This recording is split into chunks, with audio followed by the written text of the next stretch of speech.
The cooling process of a mold has a significant impact on its cycle time as well as on part warpage. Parts with complex shapes need curved cooling channels with constant distances from the edge for optimal cooling. Usually, these cannot be created using typical milling and drilling. Version 13 introduces a new function for designing conformal cooling inserts using 3D printing technology. The core insert of this part is already designed. We will now design the cooling channels of the orange segment. The orange segment is stiff and narrow, so first we will analyze it to determine the size of the cooling channels we want to use. Using the mesh offset option, we select the orange faces, define the cooling offset. The offset body is colored in yellow. We hide the core and try several values until we get the maximum possible value, 4 millimeters in this case. Next, we select the channel shape.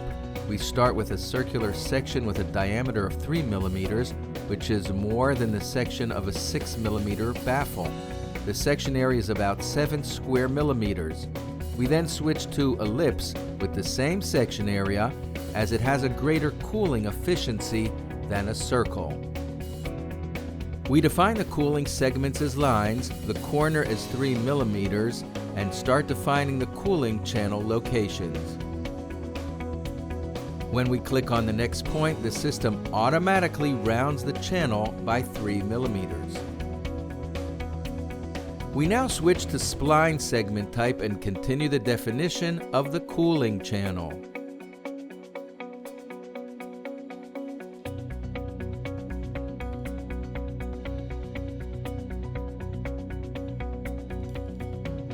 We change the rotation angle as needed until it looks right. At this stage, we use the visual analysis option to make sure we are not too close to the part. We start with an initial value of 2 millimeters. In some areas, marked in red, the cooling channel is too close. When we change the distance to 1.7, all the red marks disappear. Version 13 answers the need for designing complex conformal cooling channels quickly and with complete confidence.